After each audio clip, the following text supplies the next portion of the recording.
Santo, porque quando eu olho a dispensação do Espírito Santo de Deus, eu vejo nós como a última geração para o arrebatamento da igreja. Aleluia. Depois da nossa geração não haverá outra, irmão. Nós somos a geração do arrebatamento da igreja do Senhor.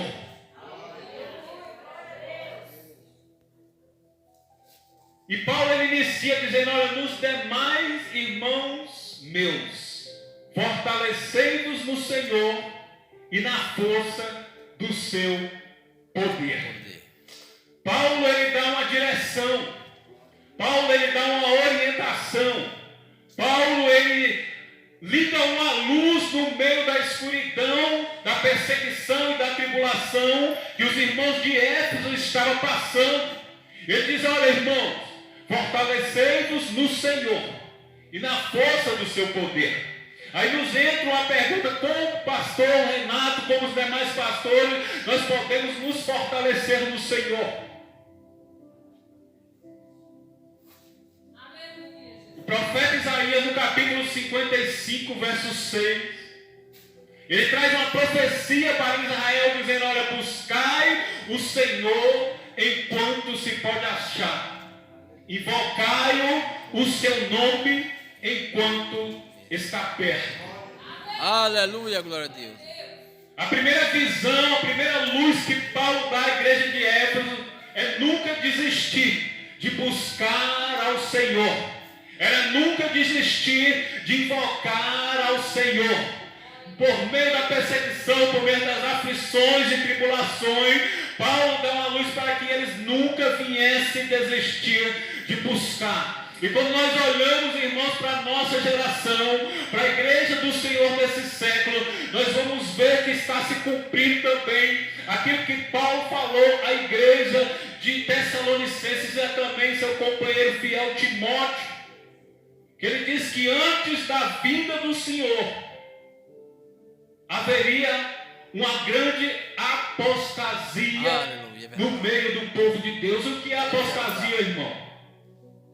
É o esfriamento espiritual, é se afastar de tudo aquilo de benefício de Deus para a nossa vida espiritual. E o que é, irmão? É a oração, é a palavra do Senhor, é o jejum, quebrantamento da carne, é a comunhão com o Espírito Santo, é a comunhão com o nosso irmão, né? É a comunhão da Santa Ceia do Senhor.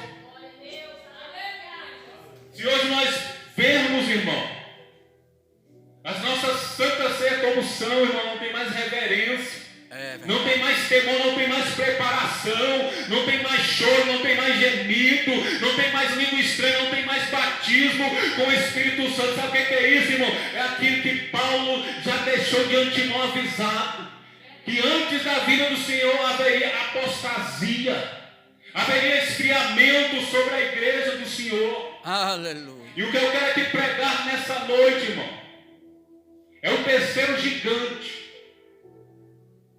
que se chama o meu eu, que se chama meu ego, que se chama meu velho homem, que todos os dias na minha vida cristã ele quer se levantar, e assim também é na vida da igreja dos últimos dias.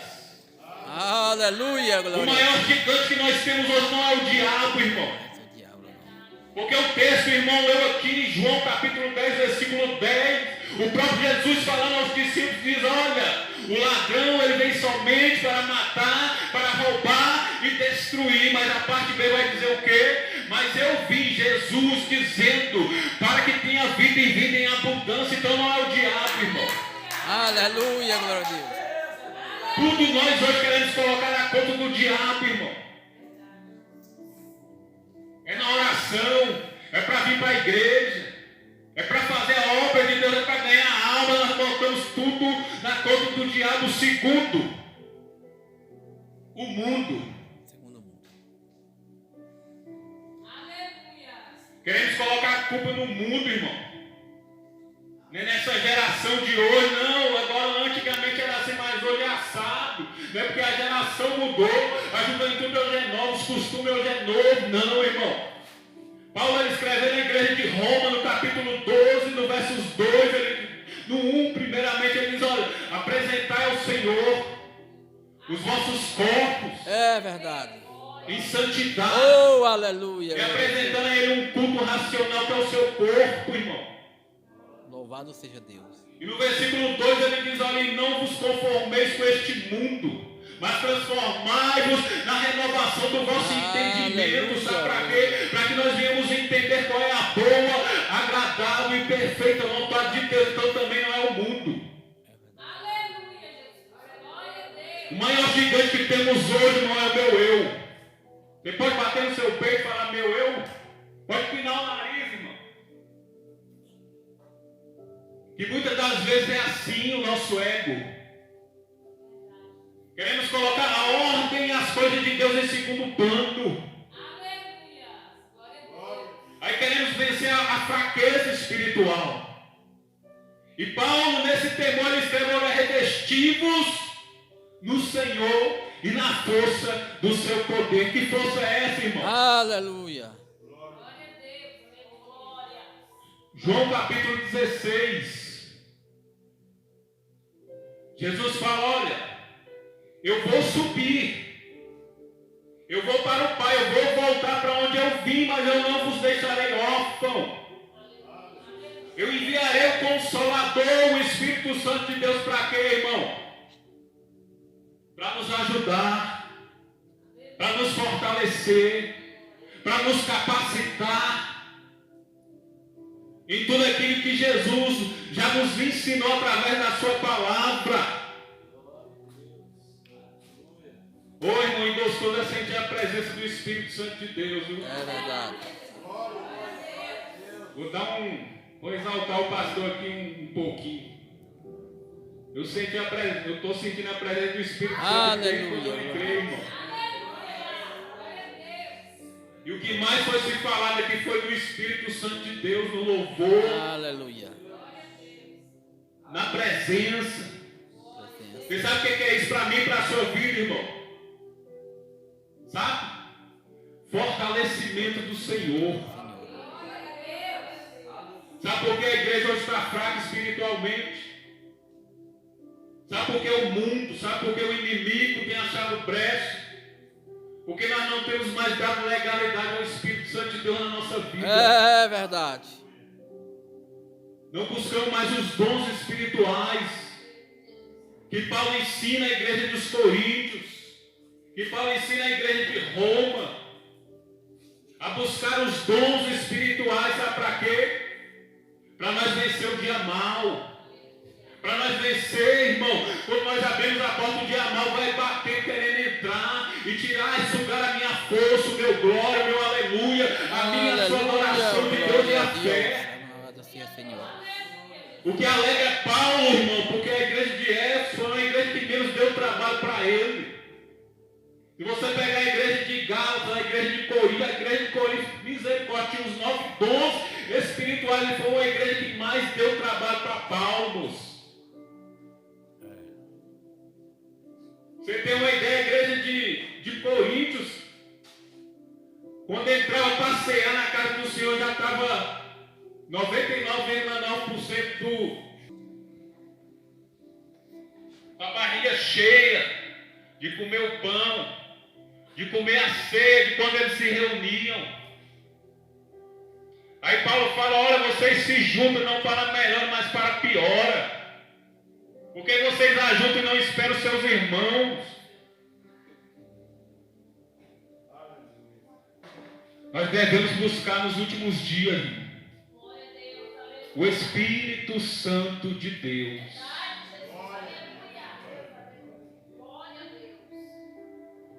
Tá difícil? Tá.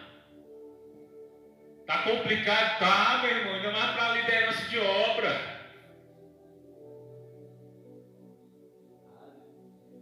Mas não foi fácil para ninguém, irmãos. Nós não estamos sendo pegos de surpresa em nenhum momento, sabe por quê? Porque Jesus já nos advertiu, dizendo que no mundo tereis aflições, mas tende bom ânimo. Quando Paulo ele fala de revestimento, irmão, Paulo ele estava falando de proteção. falando de resguardar. Paulo estava falando, irmãos, de... Me fugiu a mente aqui agora. Mas de guardar aquele que eles tinham, que era a fé. Aí Paulo falou assim, revestivos, ou seja, guarde, proteja aquilo que vocês têm. Talvez muitos aqui não tenham carro, não tenham uma casa própria, não tenham conta no banco, mas em você nós temos algo, irmãos, de suma importância. Aleluia. Glória a Deus. E sabe o que é? A graça. Aleluia. Quando nós pegamos a Bíblia, irmão, e meditamos ela vai fazer um contraste do novo homem regenerado em Cristo e o velho homem sem regeneração na pessoa de Adão. Aí quando nós pegamos a velha pessoa em Adão, o que nós vamos achar em nós, na velha pessoa de Adão? Rebeldia, pecado, desobediência, e por aí vai. Mas quando nós pegamos a pessoa regenerada em Cristo, o que vamos ter? Ou o que vamos ver? Graça, perdão, salvação e vida eterna. Aleluia, glória a Deus. Então eu e você, irmão, nós temos algo de suma importância, que está dentro de mim e dentro de vocês também, se chama alma. A palavra do Senhor fala em Jeremias que a alma que pecar, essa morrerá. Mas vai dizer também que o Senhor não tem prazer na morte do ímpio, mas que ele venha se converter. Então o maior gigante que eu e você temos hoje, irmão, é o nosso estado interior. Porque muitas das vezes, irmão, nós queremos colocar o nosso ego, o nosso eu, a nossa vontade. E quando fazemos isso, irmão, nós estamos sendo vistos diante de Deus como um rebelde na velha pessoa de Adão. Quantos hoje batem o pé e falam, não, eu sou assim, eu faço assim, e ninguém me muda. Não, ninguém manda em mim, eu faço o que eu quiser. Quantos? E quantas vezes nós ouvimos isso, e até mesmo na nossa atitude, que não basta falar, mas fazer. E a Bíblia vai dizer o quê? Que o Espírito Santo ele vem nos ajudar nas nossas fraquezas, irmão. Aleluia. O maior gigante que nós temos hoje, irmão, é o nosso interior. Eu não sei como é que está a sua vida espiritual no Senhor. Eu não sei o que você tem buscado, colocado, né? Eu não sei quais são as suas fraquezas, eu não sei quais as suas decepções, mas Deus ele está aqui, tem solução para todas elas. O que Deus ele requer dessa geração de hoje, o que Deus requer de mim e de você, irmão, é que dia após dia nós venhamos nos arrepender. Porque quando nós se arrependemos, nós se voltamos a Ele. Está lá. Voltar no texto aqui de Samuel. Rei Saul e todo o seu exército, pastor. Todos eles, nenhum confiou no Senhor.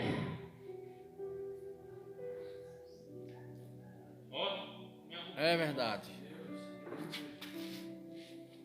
E muitas das vezes esse velho desconfiador não confia no Senhor que está dentro de mim e dentro de você.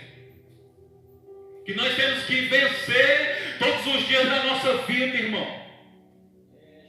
Certa feita Jesus estava em Jerusalém.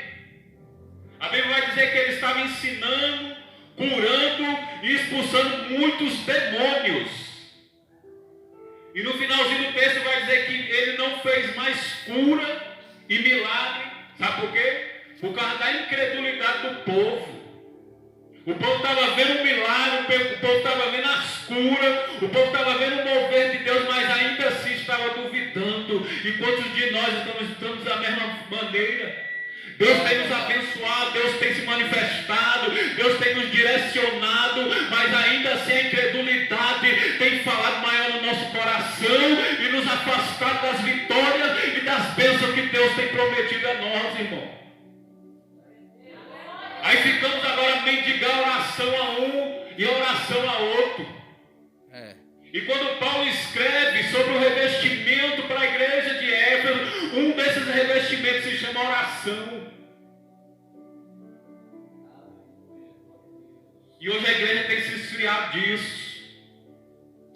Hoje nós não vemos mais milagre, cura, libertação, batismo com o Espírito Santo de Deus, conversão de alma. Sabe por quê? Porque nós temos se afastado da oração. E a oração é diálogo com Deus, irmão. Aleluia, glória a Deus. Quando nós perdemos o sentido do diálogo com Deus, acabou, irmão. É verdade. Não tem direção, não tem mais confiança, não tem mais milagre, não tem mais vida, não tem nada. E o texto vai nos dizer o quê? Que a nossa luta não é contra a carne e nem o sangue, irmão, mas contra a potestade, os principados e os dominadores do mal. E o diabo, ele sabe, irmão, onde estão nossas fraquezas. O diabo, ele sabe onde está a minha brecha e a sua brecha. E é nessa hora que ele entra. Ele não pede permissão, ele invade, estoura mesmo e derruba.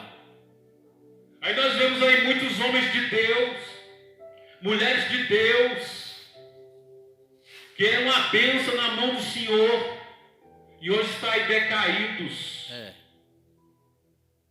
Isso na esfera eclesiástica maior. Se esses estão assim, imagina os demais. Aí Paulo vem dizendo: olha, nos demais, irmão meu, fortalecei-vos no Senhor e na força do seu poder para vencer o dia mau. Que nessa noite, meu querido, minha querida, nós venhamos nos renovar na palavra do Senhor, na obediência a ela, irmão, na fé nela. Sabe por quê? Porque a palavra de Deus é que nos direciona. A palavra de Deus é que nos traz a fé que nós precisamos no dia mau.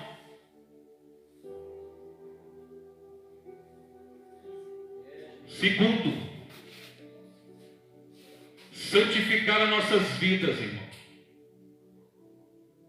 Não ficar na dependência do irmão, pensando que ele está mais forte do que nós. Não, irmão. Muitas das vezes o irmão que está orando aqui, muitas das vezes o irmão que está buscando aqui, ele está mais fraco, mais quebrado do que você. Mas quando nós nos dispomos, é um sinal de revestimento. Sabe por quê? Porque a nossa carne, irmão, ela não quer orar. A nossa carne não quer jejuar. A nossa carne não quer adorar. A nossa carne não quer evangelizar.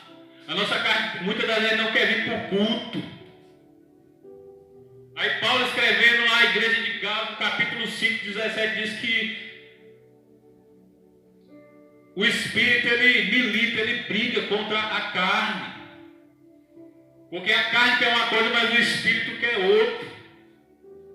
Aí ele coloca 18 pontos, 18 obras da carne, irmãos, que vai impedir o crente de entrar no céu, irmão.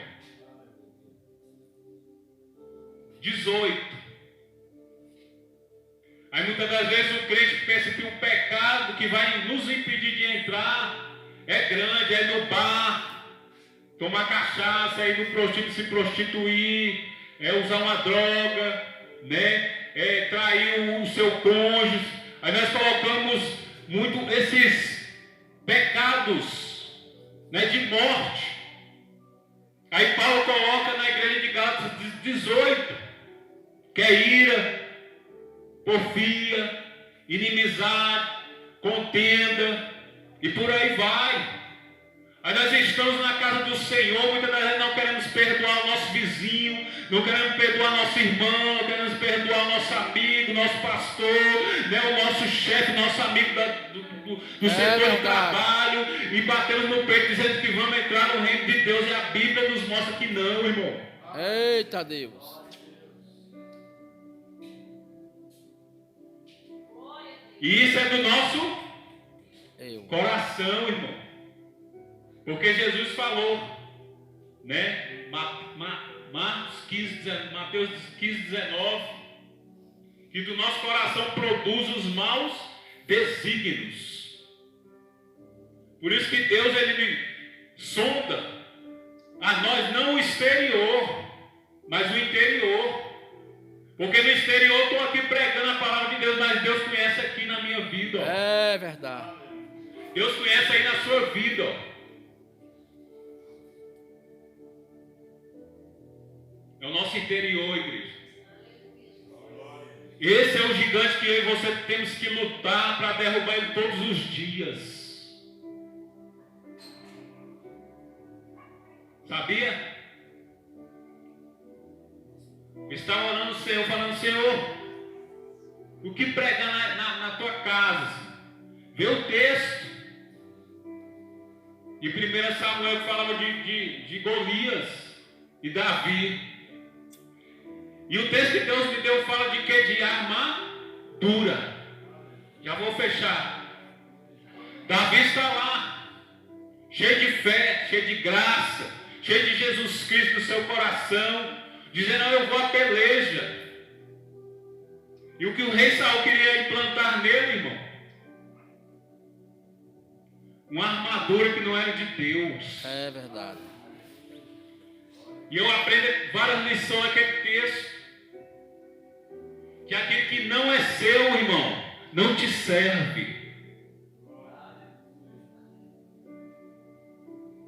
Aí eu te pergunto: a minha oração serve para vocês? Sim ou não? Sim ou não? Cara em dúvida. Não. A minha oração, ela pode te ajudar, mas não servir para você. Eu posso estar lá em casa orando por você. Você vai saber que eu estou orando por você? Não. Então aquilo que é meu serve para mim. E aquilo que é seu serve para você. Então quando você se dispõe a orar, a buscar o Senhor, a meditar a palavra do Senhor, a estar na comunhão, a buscar fortalecimento naquilo que é do Senhor, então você está se revestindo. E o revestimento que Paulo traz é individual. Aí muitos: não, eu quero ficar em casa, ora lá por mim, né? Tem uma campanha na igreja, vem 2 dias, não vem mais, porque talvez não viu o que Deus queria, né? E no final, irmão, e Davi, irmão, no meio do rei e no meio do seu exército, era o que estava enraizado no Senhor e na sua palavra. Era o que expressou confiança no Senhor, e o Senhor operou. Nessa noite, irmão, eu faço um desafio para você: se você colocar a sua confiança verdadeiramente, sinceramente no Senhor, você vai ver o milagre de Deus.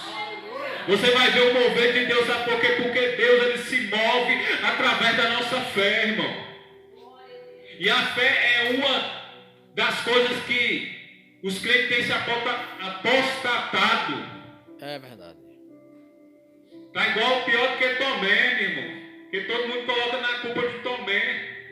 Mas se nós pegar o texto de Marcos, nós vamos ver que os 11 discípulos, antes de Tomé, já havia sido incrédulo diante da ressurreição do Senhor. Verdade. Aí muitos falam só de Tomé: Tomé é incrédulo. Não, se você pegar no texto antes, você vai ver que Maria e Madalena falaram para os 11: ó, o mestre ressuscitou. Não acredito não. É verdade. Aí quando Jesus aparece para eles, dar uma chicotada e lança a incredulidade deles no rosto deles: ó, vocês eram incrédulos. Vocês se esqueceram que eu falei para vocês lá na Galileia, que ao terceiro dia eu ia ressuscitar. E eles, sim, mestre. Ide agora e pregai o evangelho a toda criatura. Nem aquele que crê, né, e for batizado será salvo. Porém, aquele que fazer igual vocês, colocar incredulidade no coração, já estão condenados. Eles, rapidinho foram pregar o evangelho. Não, Jesus ressuscitou. Não, ressuscitou. Ressuscitou sim. E às vezes nós precisamos desse sacode na nossa vida, irmão.